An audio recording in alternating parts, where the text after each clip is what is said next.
fake money, fake teachers, fake assets. In 1971, President Richard Nixon took the U.S. dollar off the gold standard, turning the U.S. dollar into fiat money, government money, fake money.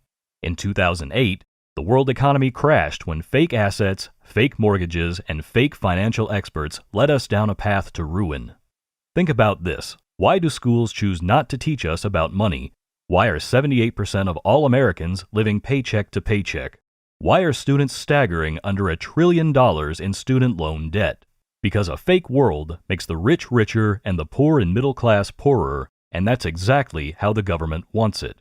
The only way to protect yourself is to learn how to separate the real from the fake. Go to RichDad.com to get your copy of Fake by Robert Kiyosaki and learn how to spot the manipulation of reality we live with every day. Don't get fooled again. Get your copy of Fake by Robert Kiyosaki at RichDad.com. That's RichDad.com. This is the Rich Dad Radio Show. The good news and bad news about money. Here's Robert Kiyosaki. Hello. It's Robert Kiyosaki, the Rich Dad Radio Show, the good news and bad news about money. Today we have a very, very important show, and it is on a very important subject. And it's a subject that's near and dear to my heart. It's about brothels. No, I mean risk. Risk. No, it's that word is a four-letter word, yet I know the word risk holds so many people back in their lives. And as a person who spends most of my time talking to people about money and things like this, I notice that most people are so terrified of losing money or making a mistake or what if my business fails? And it goes to this subject called risk.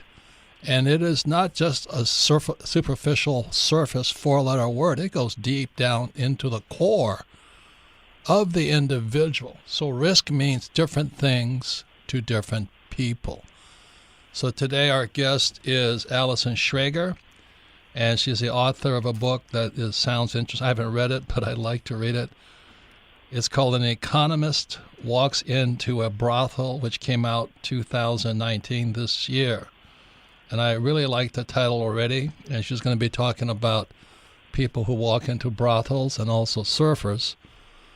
So as some of you may know, I grew up in Hawaii as a surfer. And I must admit I have walked into a number of brothels in my lifetime and just to take some risk. So my wife is here, Kim, so she can tell you that I actually called her from a brothel once. Any comments, Kim? Well, you did actually call me from a brothel. Yeah, I think you were in Costa Rica, and you said, "Kim, I'm in a brothel," and I'm like, "Well, tell me what it's like. I've never been in one." Yeah, but it was really a nice, interesting people. But I'm very excited to talk to Allison because she's all about risk management, and it's something we haven't really talked a lot about here. But if you think about it, in your business, there's risk management. In finance, in money, there's risk management. In every day of your life, there's risk management. Crossing the street looking the wrong way is risky. Health, sports, everything is risk management. So Allison is the expert, and she's studied it from, as Robert says, she studied it from brothels to surfers and all sorts throughout the globe. So I'm anxious to hear her take on risk management and how to manage it, but more importantly, how to use it to your advantage. And one more thing I'd like to say about Allison, she's a fantastic marketer because I looked at her video, and she has these good-looking young guys riding these giant waves. So it's an interesting podcast. I mean, I don't know what you call those things anymore, but you can go to her website, AllisonSchrager.com. Even if you're not interested in risk, her video is, at minimum, entertaining. So, anyway, Allison, welcome to the show. Thanks so much for having me. You're a very good marketer, I must admit. Very good, very good. So I take no credit for that. I think that was the Reason video, and they had all the great footage.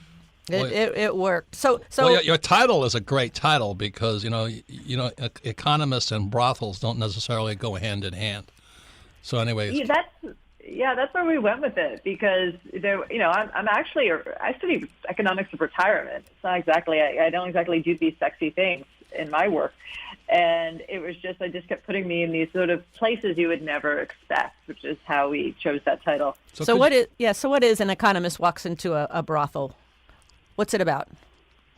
It's about risk taking. So I said my background's in retirement finance, and the central question this is like one of the pure risk problems you'll ever find is how do you move money into the future? And the more risk you take, the more money you can move into the future, although you risk loss. So it's all one big risk problem, and I spent my career as an economist very focused on risk and how to measure it and how to manage it. And it seemed to me, I noticed that people could be so great about managing risk in one aspect of their lives, but not the other. And I just reject the idea that people can't understand risk. It's really popular to say that. So I was thinking, how, especially with the retirement issue, we've put this huge risk problem on everyone that they have to invest in themselves to their retirement. And it seemed important that people understand all these things I've been studying for so many years. And I fully am committed to this idea that people can understand it. They're not something you have to get a PhD in to understand. These are basic concepts that people need to know. They're fundamental to financial literacy, yet we don't really do anything to teach them formally. So people kind of use them in one area but not the other. And so I've also had a background as a journalist, and I figured a good way to communicate these ideas was to do storytelling, was to find interesting examples of people using these concepts in unusual ways that were memorable and engaging and interesting. And it would also be, a fun experience for me to meet them.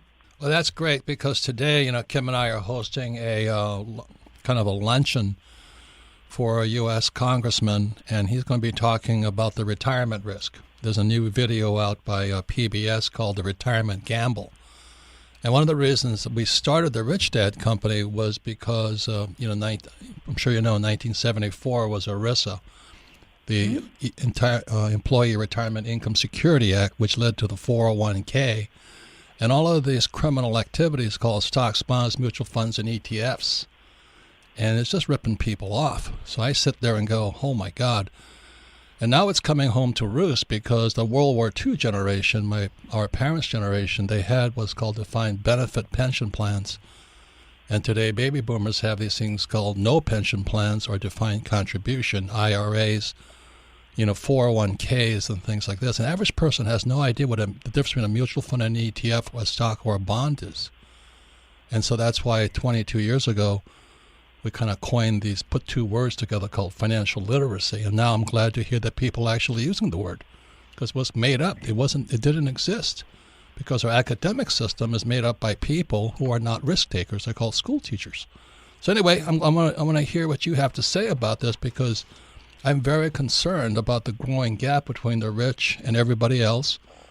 But also for my fellow baby boomers right now, a lot of them are going to go, as they say in surfer talk, over the falls. They're just going to get hammered when the next crash comes on them. So what did you find out about surfers versus hookers? I mean, that's a very important way to start. Well, I went searching for wisdom. I did too. Yeah. So most of the stories I read about are people who take risk in really smart, interesting ways, and both surfers and sex workers are very smart. What they can be very smart risk takers. Well, you have to be to survive in both industries. Totally. I mean, we have this image of both of them being fairly reckless. But when you get to know them and talk to them, particularly the people who are successful in their field, anyone who's successful in any field, no matter what it is, no matter how exotic it is a really good risk taker. So, but you also said something that's interesting is that people take risk in certain areas but don't take risk in others, right? Totally. As I said, we have this perception that people are risk averse or risk loving, and some people, are more tolerant of risk than others. But I've never met someone who never takes risks. Especially people like to say women never take risks, which I just find offensive. Women are great risk takers. Yeah, that's a great point. And I was talking to Sally Krakow. She was on Wall Street, and she says that women are not risk averse. She likes to use the word risk aware. They're more aware of what the risks are, and so when they make decisions, they're more practical decisions, and they understand the risks and the non-risks. Especially when a guy comes up and says, "Hi, can I buy you a drink?" The risk is on at that moment. Risk on, risk off. It's risk on at that time. So, right? so how does a surfer manage risk? What did you find out there? I went to the North Shore of Oahu because they have an annual risk conference. Oh. So these are the big wave surfers, opposed to the regular wave surfers, because big wave surfing is exceptionally dangerous. And waves are like 80 Yeah, feet my best friend died outside at sunset. Oh, So I'm sorry. It kind of ended my big wave surfing career. I mean, he was gone. It's very dangerous. Yeah. I mean, you're in incredibly dangerous conditions. And because people were dying more, they really decided, there was this guy, I don't know if you ever ran across him, named Brian Keolana, and he decided that Buffalo. his Yeah. son. Yeah, right. He comes from this long, big wave surfing dynasty, and he was telling me how one day he was participating in the Eddy, which is a big wave surfing contest, and he was a lifeguard. So is Buffalo. It's a long history of that was Eddie Aikau. He died also.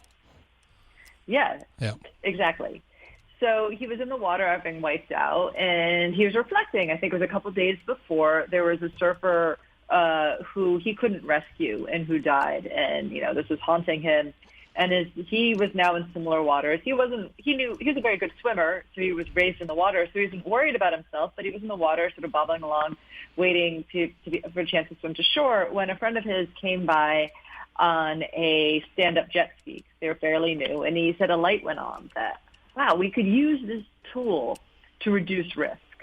So once he got home, he bought a Yamaha Wave Runner, and he brought jet skis to big wave surfing.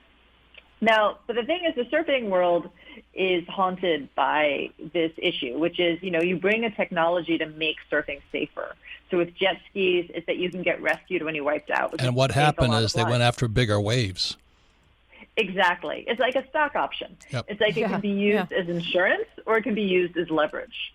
And so, Brian's concerned about this is I'm empowering people to take bigger risks. Not only do they feel safer because they have something that can rescue them, but they also have something that can embolden them to take bigger risks and can push them on bigger waves. So they have an annual conference to discuss risk management. The same way we would in a pension conference, talk about techniques of how to reduce risk and how to take more risks while at the same time insuring against your downside. Well, I'm glad you hear that. What do you find out about retirement risk? I mean, in my opinion, nobody's really talking about it right now, but it's going to be one of the biggest disasters, and that disaster went back to '74 when Congress passed ERISA, which led to the 401k, and now you have a whole generations of Americans, about 60%, my generation, will not ever be able to retire. What does your system say about that? Because that's more than the Rich Dad strike zone. That's why Rich Dad was formed, really. Yeah, well, I mean, 401ks, a defined contribution pension isn't in and of itself a bad thing. I mean, there's problems with defined benefit plans, too. The problem with defined contribution plans is we sort of stuck everyone with this tool without any training, without good investment options, without any financial education. Saving for retirement, I've spent my whole career on it. I did a PhD in it. I worked with Nobel laureates on it. It's a really hard problem. Allison, but the biggest problem was they stuck people who are risk averse with it. And ignorant, and financially ignorant. Exactly. So we stuck people with an incredibly hard problem that I even struggle with, and they have no tools or education on how to manage it. I love you, Alice, and I'm glad you're saying that, because that's the reason the Rich Dad Company was formed. I mean, we have a disaster coming. I'm of the generation that 401k and these IRAs and Roth IRAs and mutual funds and ETFs. I look at them and I'm going, holy mackerel! They're going into the riskiest of all waters today. So how do you manage that risk? How do you manage the retirement risk? How do you manage the financial risk? Well, we have to reframe the problem. I mean, there's so many levels of where things have gone wrong, and the least of to start with is we pushed everyone into a 401k without really defined benefit plans had a very clear objective, right? You work for someone and they gave you a secure income. Yeah, but the difference is, Alice, for those who do not know, a defined benefit plan was technically, which wasn't always true, was professionally managed. Whereas you had somebody who knew. They often didn't do a very good job. Yeah, I know. Most of them were horrible. But anyway, there was some degree in the corporation.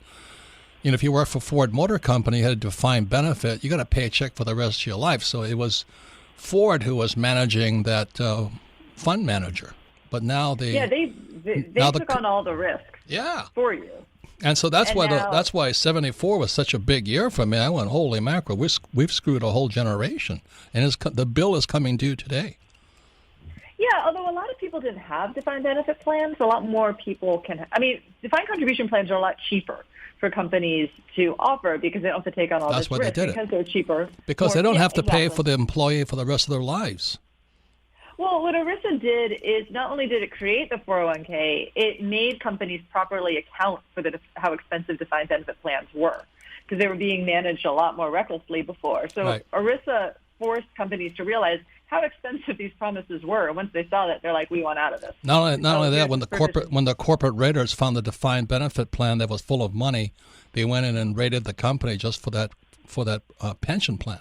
And the same thing is going on in Wall Street today. So that's why the Rich Dad Company was formed. We have a bunch of very ignorant people leading ignorant people. That's why I'm glad to hear what you have to say about this whole thing on risk, because it is sold to people who are risk averse, and they don't know what risk is. They don't, they may take risk in other parts of their lives, but they don't know anything about money or investing or risk. So when we come back, we'll be talking more to Allison Schrager. She's the author of the book An Economist Walks into a Brothel. It's about risk and risk management, and two very dangerous professions, surfing and hookers. But when we come back, we'll talk about the next subject called hookers. We're right back. Can I add something to that? So when we come back, I want to talk to Allison about how you take risk and manage risk in business, how you manage risk in money, and what are some of the key points that Allison has discovered in her research. You're listening to The Rich Dad Radio Show with Robert Kiyosaki. Don't be like Charlie. Charlie is that do-it-yourselfer who does himself in. Do-it-yourself is good for tile and grout. It is not good for asset protection. Charlie thought he'd save a few dollars forming his LLC online. With no guidance, he did it wrong. When he sold the property, he lost thousands and thousands of dollars. He did himself in by trying to do it himself. Don't burn yourself. Use Corporate Direct to set up and maintain your LLCs and corporations. Corporate Direct is owned and operated by attorney and Rich Dad advisor Garrett Sutton. Garrett wrote the bestsellers Loopholes of Real Estate and Start Your Own Corporation. He is Robert Kiyosaki's attorney for asset protection. He and his team will do it right. Visit them at corporatedirect.com or call 800-600-1760.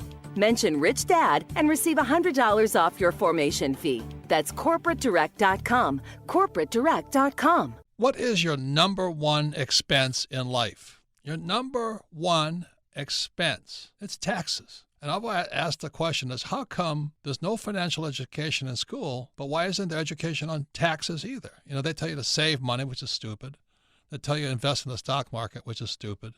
But won't they teach you about taxes? So here we have Rich Dad advisor Tom Wheelwright. We're talking about his revision for his book, Tax-Free Wealth. Welcome, Tom. Thanks, Robert. So what's the tax-free wealth about? What's different this time? It's a revised edition. Well, so what we did was this is the first major tax reform we've had in 30 years, 2017. Was 86 was the last one? 86 was the last one, back when I was in Washington, D.C. So many guys got wiped out because of that tax change. They did. It wiped out an entire industry, savings and loans. This new tax law is just as big, but in a very different way. It affects different industries. The tax law is always a series of incentives. And the question is always which incentives and which ones apply to me. And so the key to revising tax-free wealth was, what changed so much in this new tax law that we can absolutely take advantage of?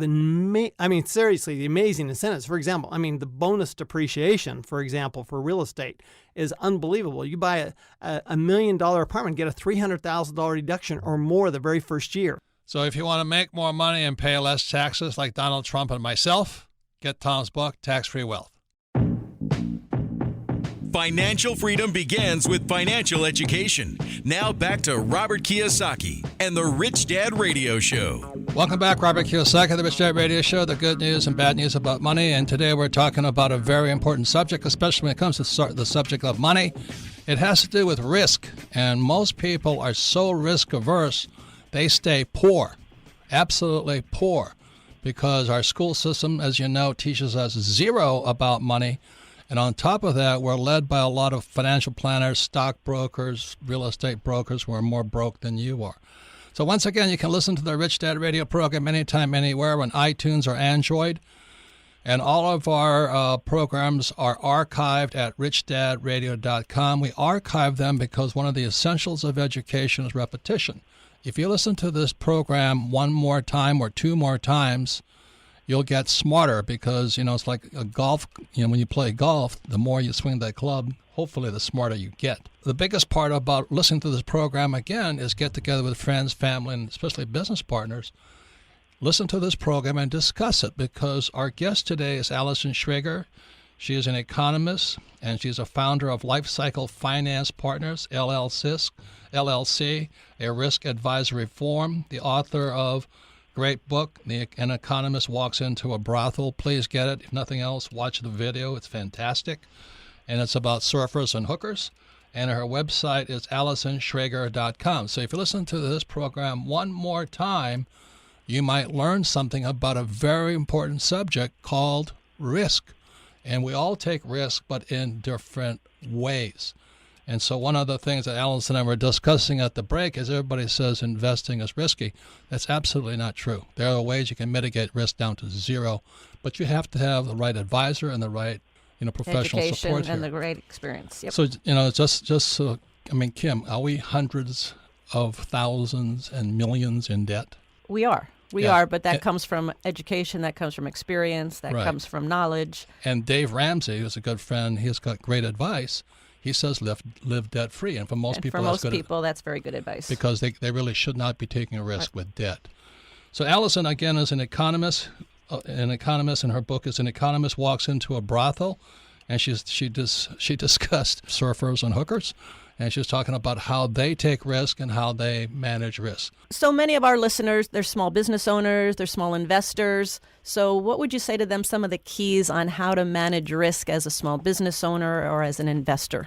Well, in finance, or the techniques people use is they diversify. So that gets rid of unnecessary risk. And the other things you can do is That's what just financial take planners tell you, right? Diversify. Anyway. Yeah. Although that will help you get rid of the risk that a single stock will rise or fall. Or, if you're a business owner and if you have a store and you only are selling one product, Right. you're completely banking on that product as well. So But if you sell diversification is one way a person can minimize or mitigate their risk. well, certain kinds of risk, but Right, there's still these huge risks, like the risk that there's going to be a recession or that every single stock's going to fall like it did in 2008, or almost every single stock. So you still have those risks remaining. You also have to think about managing. Or as I said, if you're a small business owner, you're very sensitive to what happens in the whole economy. And that's where you get into the more risk management, which could be hedging, which is just, hedging your bets, taking a little less risk. Hedge is another word for insurance for people. Well, I define it a little differently, that where hedging is balancing risk and reward, and insurance is a different concept, which is when you pay someone to take on downside risk for you, or you have a plan. Allison, I understand the term. I understand the term. Uh-huh. Okay. Mm-hmm. So a hedge is, I agree with you 100%, okay? But this is what I do for a living. So are you saying that a lot of the risk management is that you're kind of looking at all the what-if scenarios and what-if the downside scenarios? So like recession, we have to prepare for if there is a recession, how are we prepared to handle that? If interest rates, How about you lose your job? Inflation, if you lose your job as an individual, how do you hedge for that? How do you mitigate that risk? Is that what you're saying? Yeah, and it's a very dangerous risk too, because if it's a recession, you're likely to lose money in the stock market and your job at the same time. And your house, and then you're stuck with the debt. Exactly. And how about student loan debt, which is the worst of all type of debt? Yeah, well, this is why systematic risk is so dangerous, is because everything seems to go wrong at once, and it's really hard to find any way to diversify your way out of that. Yeah, you're speaking my language here, Allison. Big question here is today there's a rise of socialism, with AOC and I don't know the rest of those characters. You know, the presidential campaign is now a Jerry Springer show, as far as I'm concerned, led by my friend Donald Trump. But I mean, is the rise of socialism because people are afraid of risk? Well, yeah, I think that's part of it. I think people sense more acute risk, certainly with all the changes that are happening, that there's this more existential threat to their livelihood. And one thing I think with socialism or populism in general is it's saying someone will take care of the risk for you. The government will take care of risk for you. Right, and you know that's attractive. And Allison, the way I always said, capitalism is you teach people to make their money, and then in socialism you give people money.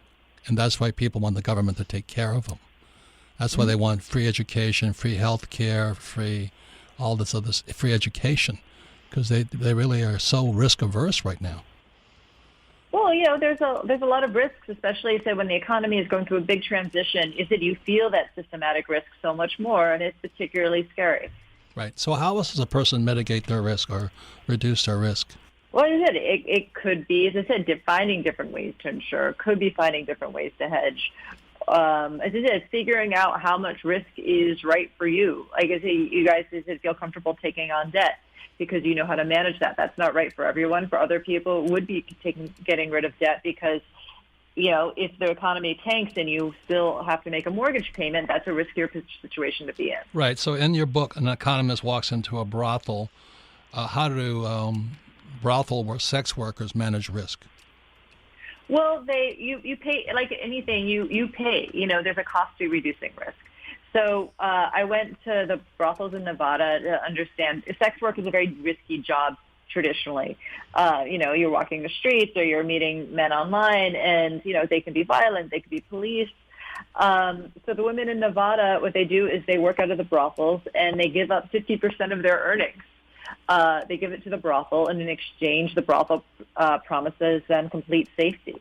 And the customers as well are paying for safety because they don't have to worry about a Robert Kraft, Elliot Spitzer type situation. They know that everything is secure. They know the women are tested for diseases, and there really won't be any repercussions. But they also pay a lot more than they would pay an illegal sex worker for that reassurance. That's good to hear. So how does that translate to the average person's, you know, either a small business or they're an old guy preparing for retirement? How does that translate to them? Because it sounds like from the sex workers, these are the things that could go wrong. So I think a lot of business owners, they get very optimistic and they get very starry-eyed, and they don't look at what are the downside risks that need to be managed. I mean, I met a lot of women in the brothel who had worked in the illegal market and had a lot of really scary experiences, which is why they ended up there, because they were very aware of all the downsides from not being out there. So what is it? This is a way of risk reduction, is thinking I will pay, and in exchange I will get less money, but I will have less risk. The other thing here is this: how does a person today, let's say they're an old guy like me, 65 years old, and we're cruising for one of the biggest market crashes in history because of the quantitative easing. They printed so much money. The stock market is at overinflated rates, and all the financial experts are saying stay in the stock market, stay for the long term. And we all know it's going to crash because markets crash about every 10 years, so we're overdue right now. How does a person with a 401k or an IRA protect themselves from a catastrophic market crash? Well, it depends on where you are as an investor. I mean, certain assets are less volatile, so you could invest more in bonds. I mean, it's a lower return, but you do face less risk. Or if you are investing more for the long term and you've got a stable job and stable earnings, you just have to ride it out and be like, all right, the market's going to crash, but I know, or I hope it will come back. So you have to balance those two things. One, your investment horizon, and two, how much risk you feel comfortable taking, and get into lower volatility or the lower earning assets to compensate. So you have the standard financial planner pitch on how to mitigate risk. I guess so. Yeah. So let me say, as a surfer, when you're paddling out, and you say waves come in sets of 5, generally they're 3 to 5, and you see this huge wave about to crash on you, and you're halfway out, which is where I'd say most people are today. What would you do today? Well, listen, you have to decide, what's right for you and your risk tolerance. I mean, a lot of the surfers I met, would let that wave go and go for a later wave in the set, even if it would be smaller. Because if you take that first big wave and it crashes on you, you might be dead. So, you balance, do I want that career-defining huge wave, or do I want to take maybe a wave that's maybe, 2/3 of the size, but I know I'll be safer? And a lot of them make that decision. I think we like to think of these guys as daredevils, but I found a lot of them made the decision to wait for the later wave. Now, I like what you said about in your book, An Economist Walks Into a Brothel, that these big wave surfers are very smart people. They understand risk. Oh, yeah. And the reason I'm encouraging people to get your book, An Economist Walks Into a Brothel, is in today's world of high risk, you have to look in the mirror. Who are you? If you're not a big wave surfer, you shouldn't be out there. And if you're not a hooker, you shouldn't be there either. But most people don't look in the mirror, and then they take advice from people like school teachers or financial planners who are also risk averse. And they don't get educated. Any comments on that, Well, Kim? it's actually why I love the game of golf. I'm a golfer. And every day, every round of golf, every shot almost, you're managing risk. And so you hit a bad shot, and then you've got to figure out, okay, what's the best way to get the best score, the lowest score possible? Here I am under the trees, in the bushes. How am I going to get out of this? And you've got to manage every shot. And I relate that to life. So in business, all of a sudden something goes awry, and you've got to figure out, how am I going to get back on track? How do I make the most money? How do I get my most revenues? So it's like every single day people are managing risk, I think, really not even realizing they're doing it. Yeah, and if you saw the Masters with Tiger Woods on the hole 12, Tiger took the less risk, and he won because he took the less risk. Yeah. And his two guys who were tied with him took the greater risk. But that's kind of human nature, isn't it, Allison? I mean, it's up to the golfer, or the person. Yeah, I mean, you have to know when it's the right. I mean, this is the tricky thing about risk, is knowing when is what risks are the right ones to take, and when is it better to hedge, or how much to hedge. This is what makes it hard. Yeah, and we what happened really when my best friend, his name was Carl Rohner, when he died, surfing, a lot of us stopped surfing. It was so tragic. You see your friend get wiped out, and they never found his body. So, that's why I love your book. I love what you're talking about here, is that the risk is up to you to manage. But I think you have to look in the mirror personally, don't you, as an individual? Totally. I mean, this is one of the big issues at the surf conference, is how many people are out there surfing big waves who don't belong out there. But to be honest, a lot of the sort of tragic accidents in surfing have been skilled people. Even if you do know what you're doing, sometimes things happen that you can't control. Yeah. We often say that, investing isn't risky, but it's the investor that's risky. And that's the uneducated, ignorant person that's taking these risks with no background, no education, and don't really know what they're doing. That's very risky. Totally. And then what you said about technology was, is very, very insightful, Allison. When they came out with those wave runners and all this, they started a new type of surfing called towing. And what they could go further out into the sea, and they could find these ocean waves, and then they would hook the surfer up to it, and they would tow him into position so the surfer could pick up enough speed to catch an ocean wave, not a shore wave. And so what happened with technology and surfing was these surfers kept going for bigger and bigger waves. And that's why I'm concerned about this economy today with technology, called algorithm they have for investing. They've taken technology and taken bigger and bigger risk, which is why I'm concerned about the future of all these baby boomers paddling around with a little defined contribution 401ks and IRAs. Because they've got these guys who are running the biggest hedge funds in the world, they're actually tow-in surfers. They're doing those. They can take faster risk, and they're trading now. When you say invest for the long term, these guys are trading within half a second, and taking bigger risks with bigger bets. And the average guy is sitting there with a little 401k, knowing these guys who are tow-in surfers are about to bring down the world economy. What do you think about that? Yeah. I think that's mostly right, because that is what most hedge funds are doing, is they make bigger returns than everyone else by taking leverage, which is... Leverage is more money for smaller return. Yeah, so what you borrow against your returns, and that is more risky, but it also can amplify your returns. And that's a lot like a similar function that jet skis play in surfing, which is that a lot of them, or what they're doing is they're using options, which are technically insurance, and flipping them around to take leverage, which exists. And I agree with doing that, but you got to practice doing that. I mean, that is really high risk stuff you're playing with.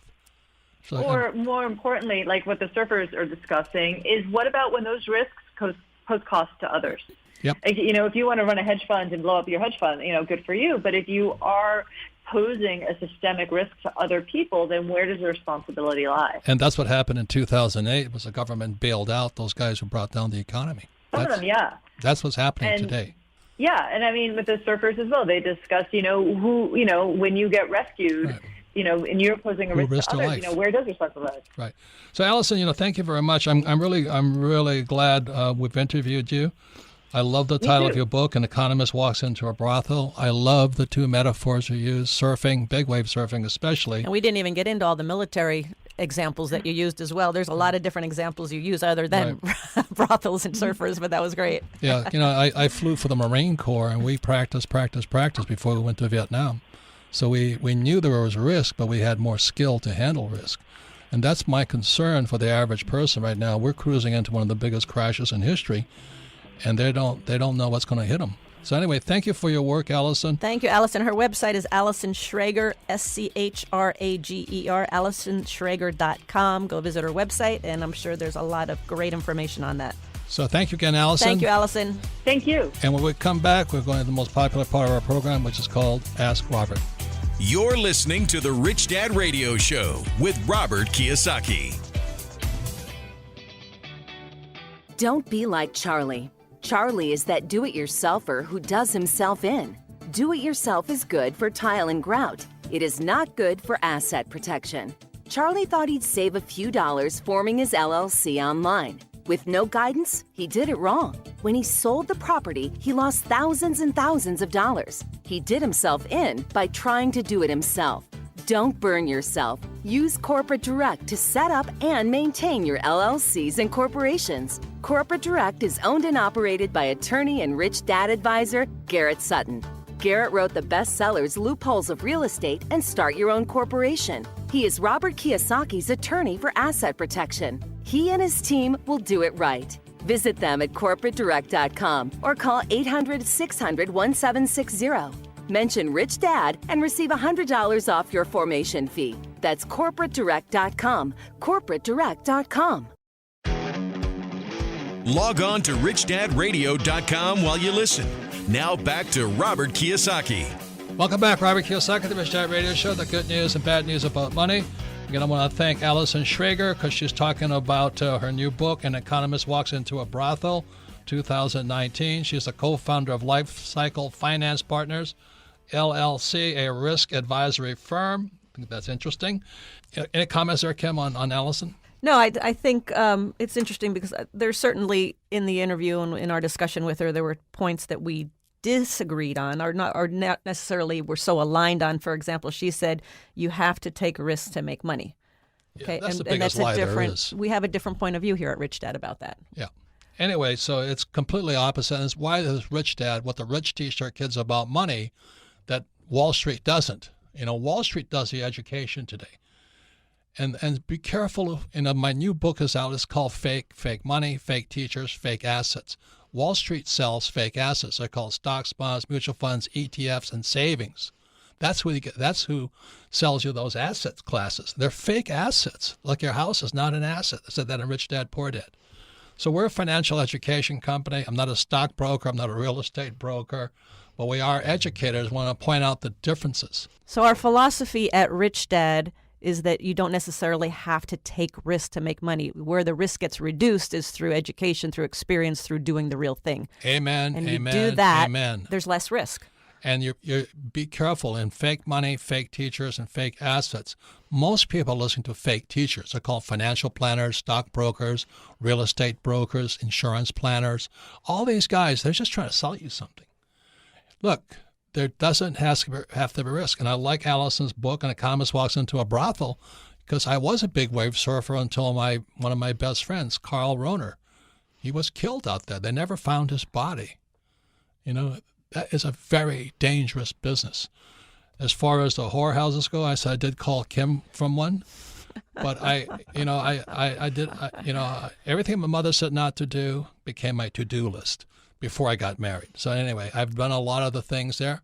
And what she's absolutely true is the higher the risk of the industry, the smarter you've got to be. Yeah, I mean, she made a very good point. You got to look at what are the risks, and in her example of the sex workers, they mitigated the risk by paying a higher percentage of what they collected in return for safety. For protection. I mean, that's protection. That makes perfect sense. And that's, if you look at her book, there's a lot of different examples on how to mitigate risk, how to manage risk. And for a business owner, I think, and an investor, I think it's a great book. Yeah, I mean, it really is, because we had General McChrystal on. He was 4-star general. He got fired by Obama, which I think was interesting. But McChrystal said, because he's West Point, I'm Kings Point, we're military guys. He says, the biggest risk is the person looking at you in the mirror. He says, when you look at what is risk, you got to look at yourself. And I think that's what people don't tell people, is that who is risky, the stock, the bond, the real estate, the asset, the gold, the silver, or are you the risky person? You know, it's not the asset, it's you. It's the guy looking, or the woman looking in the mirror, or did you marry some idiot who you think is going to protect you, or do you have a job you think is going to protect you? You're the person's at risk because you're the risky person. And that's the Rich Dad philosophy. So our philosophy is, get financially educated. My new book is fake. We have cash flow gains. We have Rich Dad, Poor Dad. We have cash flow quadrant. It's all about who do you have to be when you look in that mirror. And most people are idiots. They have no financial education, and they take advice from people with no financial education either. They take from fake teachers. Like I talk about in fake. I went to Vietnam. My teachers were real pilots. When I was in school, most teachers were fake teachers. They had no idea what they were talking about. There's a guy teaching me calculus, 3rd year of calculus. He never used the stuff. The guy that taught me accounting wasn't an accountant. I mean, that's what's happening today. So sports fans, the reason we have the Rich Dad Company here is so you can listen to real people, or we'll debate with them. But be careful who gives you financial advice. If you want to take financial advice from a financial planner, just know most of them are not rich people. Most of them are risk averse. So you can submit your questions to Ask Robert at richdadradio.com. And so, Tony, what's the first question for Ask Robert?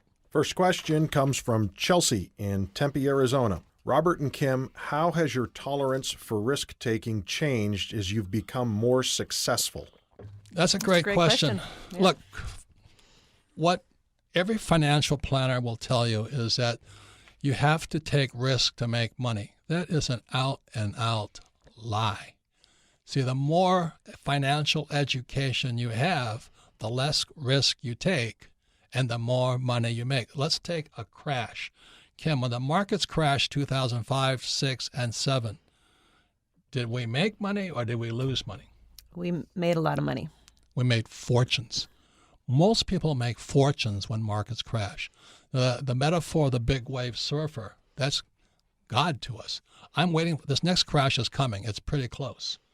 And unfortunately, the reason we started this Rich Dad Company is millions, probably billions of my generation, baby boomers and millennials will get wiped out because they have no financial education in school. So the risk is listening to idiots who have no financial education and want to sell you something. It's called Wall Street. Think about it this way. When Wall Street crashed, they brought the crash. The government bailed them out. Did they bail you out? No. And that's the game plan, sports fans. So that's my new book, Fake Money, Fake Teachers, Fake Assets. Be careful who you take financial advice from.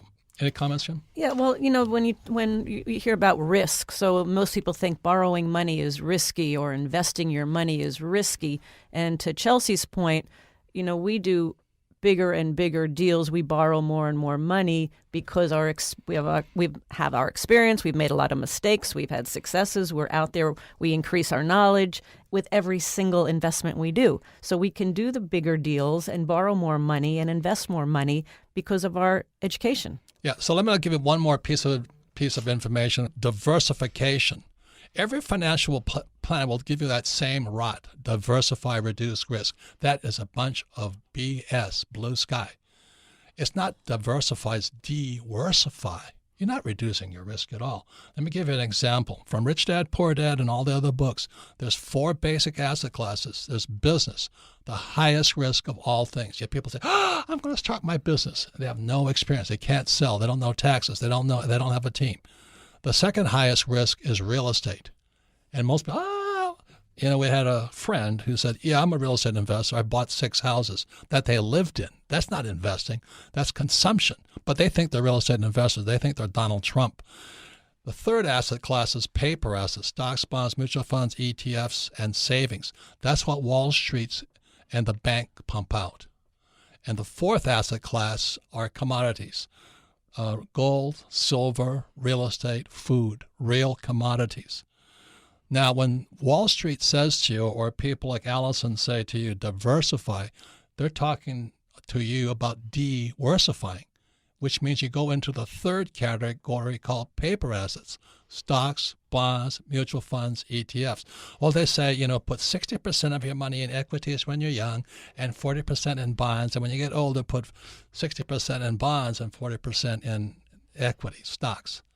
You haven't diversified. You're still in paper assets, the riskiest of all assets. And the only people that make money on it is Wall Street.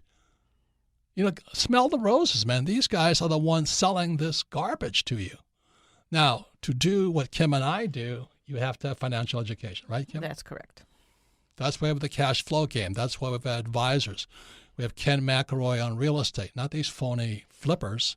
Well, even on paper assets, you got Andy Tanner, but he's teaching you how to trade with options, which reduces and mitigates your risk. Yeah, and you make more money when market crashes. So when these financial planners tell you diversify, it's de-worsify, but you're playing straight into the hands of Wall Street. That's Goldman Sachs, Lehman Brothers, all this, Wells Fargo. These guys are ripping us off. That's why I wrote the book Fake. And they hire these financial planners that go out there and tell you, it's just diversify. You're not diversified. You're still in one asset class called paper. And when this market crashes down, which it will soon, because after 2008, they pumped trillions of dollars to blow up the stock market and real estate market into a bubble. When that baby comes crashing down, my generation of baby boomers are going to be toast. Maybe most of the millennials and all, they're leaving school with student loan debt. And they don't even know. They think the banks provide student loan debt. The banks don't provide student loan debt. In 2009, a guy named President Obama canceled the student loan program, and the banks got out of the student loan business, and the U.S. Treasury got into it. But they don't tell you that. It was President Obama who set up the current student loan program. And today it is the biggest asset class of the U.S. Treasury. Today, $1.6 trillion. But they don't tell you that on television. So this is the reason we have the Rich Dad Company. And look, ladies and gentlemen, you've got to be a little bit smarter than that today. Be careful who you take your financial advice from. So with that said, you can submit your questions to Ask Robert at richdadradio.com. I thank Allison again. Her advice is good for the average person. Dave Ramsey's advice is good. Live debt-free if you don't have any financial education. But living debt-free won't help you if you lose your job or the market crashes. So with that, that's why we believe in real financial education. Thank you for listening to the Rich Dad Radio Show.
đường làng quanh co sông thu êm đềm thả diều đá bóng nắng cháy giữa đồng kỷ niệm yêu thương trong mỗi ngày ấy tiếng ru gọi hãy nhớ biết bao